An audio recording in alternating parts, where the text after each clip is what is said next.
Hello, everybody. Bella Malloy here, host of Seek Travel Ride. Welcome back to another midweek mini episode where I am fueling your fire for bike travel and adventures. Now, this week I am bringing you an update from adventurer Kurt Werby. Fans of Seek Travel Ride will know that periodically I have featured Kurt during these midweek episodes as we are tracking his progress from a thought bubble idea of an adventure to reality. Now, that idea saw Kurt plan at the very start of this year to go on the Route of Caravans in Morocco. This is his first longer bikepacking trip. So when I heard that Kurt was taking this on, I thought, wouldn't it be great to follow your journey from prep, get your perceptions on what you think it's going to be like, and then touch base with you when you're actually there to hear what the reality's like. And then later on, we'll have a full roundup. So Kurt said yes, and I have been tracking his story ever since. Before we get into that update from Kurt, I just want to say if there are other people out there who listen to Seek Travel Ride to fuel inspiration for their own adventures, and you are a bit similar to Kurt in that you've got an idea and you're going to put thought into action in a few months' time, get in touch with me and perhaps I can do as I've done with Kurt and share your story periodically on these midweek episodes as well. And with all that said and done, it's time to listen to Kurt's update from Morocco. Hi, Bella. Well, I've been in the country for almost 2 weeks now, and so far the trip's been incredibly challenging, both physically and mentally. But that's not necessarily a bad thing, and it's kind of what I signed up for. So to start with, Air Canada figured they really wanted to test my anxiety and decided to leave my bike in Montreal, where I had a connecting flight from Vancouver. My heart sank when I was at the airport and saw all the other luggage gone from the carousel. As I stood at the oversized luggage door, I was sleepy-eyed, staring at the AirTag information on my phone showing my bike not in Casablanca, but still in Montreal. Thankfully, in the end, it got dealt with. My bike showed up a couple of days later, and I was able to continue on. It just meant I got to explore Casablanca for a couple of extra days, sort out a plan, getting to the start of the route, and getting supplies organized for the first number of days of riding. I still can't fully describe the feeling I had when I rolled into the small mountain town where I started to pedal from. It sways from disbelief to awe to dream state to, oh crap, what have I gotten myself into? And I'm really surprised that I managed to get any sleep that night, but it was a long day of travel to get there, so I'm sure that helped. I had an excellent dinner that night, and I experienced a Berber omelet for the first time. And it's probably not what you think it might be. And then the next morning, there was copious amounts of sweet Moroccan tea and a filling breakfast to fuel me for the day. Oh, fried eggs. Oh, there's been so many fried eggs. The first day on the route, what can I say? It's something that's just burned into my memory and was an incredibly special day for me. So much time and effort went into making that moment possible. And it's really something that I'm really never going to forget. I had a bunch of information for the route on that first day, and I had two options for which way I could go. One way was a 2-day hike a bike on donkey trails and dry riverbeds, and the other was a scenic dirt slash asphalt slash pothole road that climbed up and over a 2,650 meter pass, where the two routes joined later down the road, about 50 kilometers later. But it meant I managed to cover the distance in 1 day instead of 2. So it was a pretty easy decision which way I would go. And I chose to avoid the hike-a-bike slash donkey trails as, it really sounded miserable. The riding was absolutely amazing on that first day, but it was also challenging. The scenery was fantastic. There were really steep climbs. There were well over 20% grade with some hike-a-bike sections. And the weather was unseasonably hot and the temperatures climbed well over 30 degrees. The wind also played a role in making the riding difficult, and it seemed like whichever direction I was pointed, I had a pretty decent headwind. But some of the time I was actually pretty happy for that headwind as it helped cool me down. And I was making use of that quote on my stem cap a lot, and I kept repeating to myself, the only way is forward, the only way is forward. And so I ended the day after about 70 kilometers riding in a tiny village, which thankfully had an auberge that I could stay at. That meant I could have a shower and a hot meal. And the last thing I really wanted to do was to be crawling into my tent and sleeping bag, an absolute hot mess. I was covered in dirt, dust, sweat, and sunscreen. And having someone else make my dinner for me was actually really appealing. And I learned pretty quickly that with the weather being so hot, I wasn't going to do much or any camping along the way.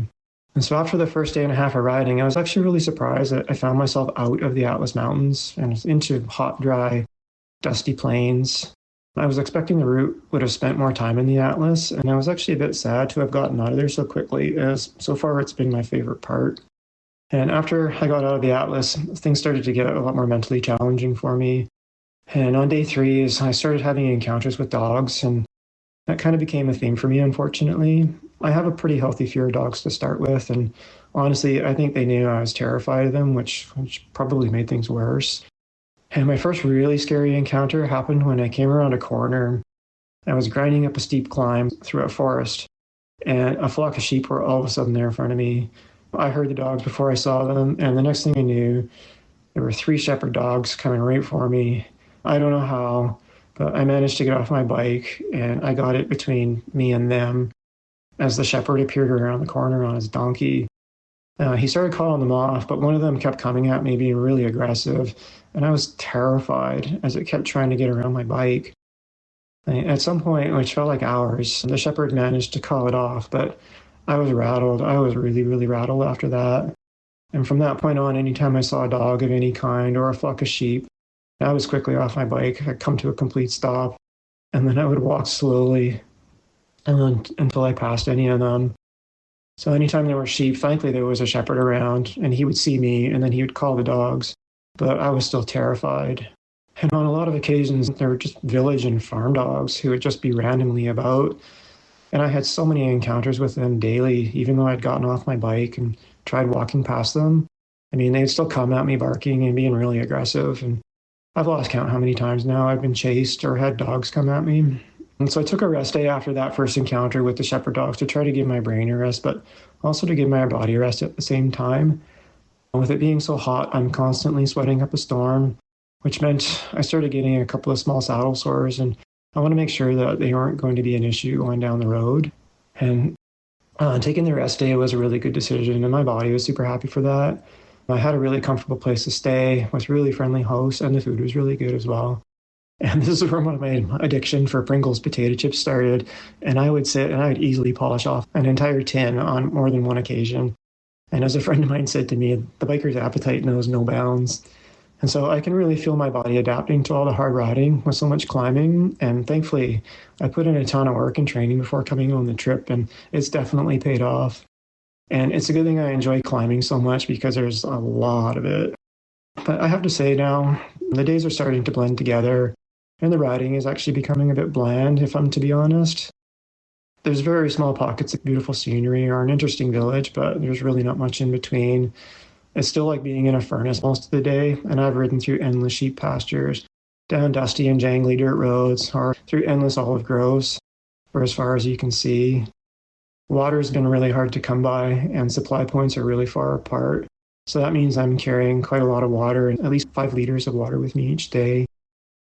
And with being out in the middle of nowhere, I haven't met many people en route, but I guess that's partly due to being so well off the beaten path, and also to the route not being very well known at this point. The local people I have come across have been really friendly and warm, and I've had some nice conversations with a few people who do speak English. But I am learning being able to speak French is a huge asset, and unfortunately I don't speak French, or very little survival French anyways. People have actually been surprised that I'm from Canada and don't speak French, as there's a very strong connection between Morocco and the Canadian province of Quebec, where there's a significant Moroccan population and French is primarily spoken. But once I tell them on the other side of the country, 5,000 kilometers away, where a lot fewer people speak French, then they get it. And so I've rolled into Fez, which I guess is sort of around the halfway mark. And after a week of riding, I'm going to take a number of days off the bike. My mental energy is at an all-time low, and I need to give my brain a good rest. I'm going to change up my route and get off Route of Caravans for the next section of riding to Chefchaouen as well. I think getting onto a route that has more paved roads will make a difference with the dog situation, as it's going to go through a lot less rural farm country.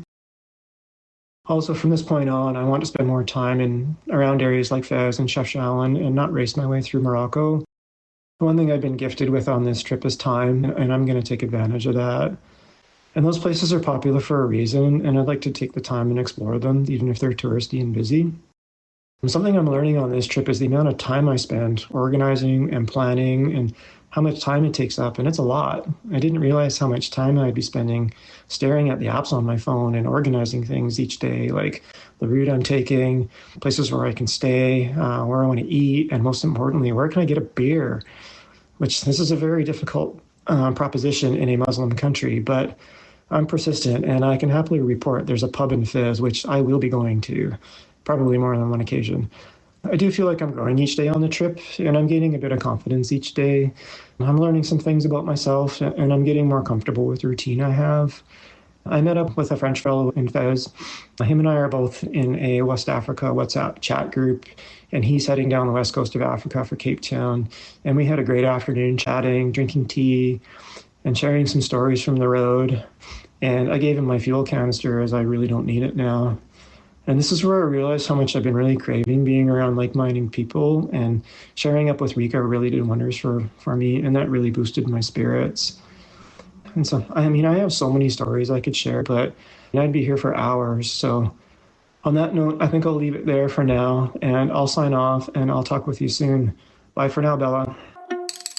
Thanks so much for the update, Kurt. Wow, so much stuff to go through here. Firstly, right at the start, that false start that you had in Morocco when your bike didn't turn up. Oh my goodness, it's like everybody who has ever had to take a flight to get to their destination and brought their bike along with them. It's always that nervous anxiety when you wish it farewell from your departure airport, and then you're at the arrival airport in the oversized baggage area, waiting patiently, and if it doesn't come out, oh, your heart just drops. My very first bike adventure overseas with my bike, with my husband, our bikes didn't turn up, but thankfully that was just momentarily. They went to a different part of the airport, but I do remember thinking, I'm in a country I don't know, I don't really speak the language well, and my bike's not here. Uh-oh. Anyway, it sounds like you were awarded a few extra days there, sort of in limbo waiting for your bike to turn up, but at least it did turn up, and thankfully no breakages or anything like that in transit either. It's also been interesting to hear, Kurt, just what it's been like in reality there in Morocco. And an insight that I've learnt is just how quickly you get out of the Atlas Mountains on that route. I had it in mind that you would sort of be in the Atlas Mountains almost for the entirety, but it sounds like very quickly on that wasn't the case at all, which is quite interesting. Something that we did speak about before you went over were the thoughts of managing the heat. You did mention a few times just how much climbing there has been on this route, but I also know from you, Kurt, and your updates that you sort of relish that and you quite like taking the harder routes, the more rewarding routes, and climbing is your thing. So I imagine there was an element where you were as happy as pig in mud being in that sort of area. And then, of course, there's the dogs. Listeners, Kurt and I did speak about strategies for dealing with dogs, and this has come up in many episodes with other bike adventurers out there who've had to deal with dogs in different countries all around the world. For those people who listen to this story update from Kurt, I imagine there's a fair few of you that have either had the lived-in experience of what he's talking about, or perhaps it's one of those anxieties in the back of your mind and what to do about it. Kurt, it sounds like you did everything you had to do to just get yourself out of the situation, and I'm glad that you had the wherewithal to sort of take a step back and alter the route so that you could put yourself back in that enjoyment frame of mind. Cycling with anxiety is one of those things that's not fun at all, and so taking on roads that you felt were going to be less likely to have dogs on the route, I think that's just the best thing that you could have done in that situation. The other thing about changing the route up, which I found interesting as well, is that you did do that you did just decide, you know what, this Route of Caravans route, it's not 100% what I'm thinking here, and that you did change it up a little bit. So, listeners, this update has been received from Kurt while he was halfway through his Moroccan adventure. I can say fast forward now, he's actually back in Canada, so I have seen 100% what this route and this journey has been like for Kurt. And I remember, Kurt, like, you planned so much before you went over there. You figured out what to put on your bike, what gearing to have, what to take with you, whether you would take certain items with you, whether you'd strip it back lightweight. And the route was something that you talked about, and I feel like the route was the genesis of the idea, this idea of going to Morocco to ride the Route of Caravans, but then being in country, allowing yourself the flexibility to change things up when it wasn't delivering top 10 out of 10 marks for you. I really admire you doing that and making that decision. Another thing that you've done, and this is linked to the heat that you were riding through, is realizing that at the end of a day, riding hot, dusty, dirty roads, perhaps what you want the most is actually just a roof over your head, the ability to shower or clean yourself up, and to not have to pitch a tent. So it's quite interesting that you probably ended up with a lot more days in accommodation than, pitching your tent out. So that's an interesting thing as well for any listeners who are out there thinking about maybe taking this route on too. Because I wonder, Kurt, is it a case that you could have done the entire route maybe with accommodation, or was having all your sleeping and camping equipment with you very necessary as well? Because obviously that changes up a context of how much gear you're taking on your bike. Now, everybody adventures in different ways, and some of us really love the idea of just stripping it all back, taking our food, shelter, and equipment with us, and being able to stop wherever we want on the roadside. And for those of you, there would never be a question of whether or not you would sleep in your tent or not. But there are some of us that do like a little bit of, I guess, I don't even know that I'd call it home comforts, but just the idea that you've got a roof over your head and somewhere to be out of the heat, because that heat would have been exasperating. I do love that you mentioned food, because I always love mentioning food in podcasts, and I have heard a lot about those omelettes in Morocco from many different adventurers as well, so I'm sure that you're well versed in what they entail now. I hope you had a lot of good tagines too, and I must admit I did laugh when you were mentioning your healthy appetite for Pringles crisps as well. Anyway, listeners, that is the update from Kurt. Stay tuned in the months to follow, where I will be releasing a full episode with Kurt and his story as well. And let me know also, is Morocco on your biking list? And what sort of adventure would you be taking there? Listeners, I recently had the pleasure of taking my own little mini bikepacking adventure, and on that trip I used the Zerali Summit Seeker tent. Zerali are an Australian brand making awesome outdoor gear, and their prime motivation is to get more and more of us out there in the outdoors. So their gear is great value without a super high price tag.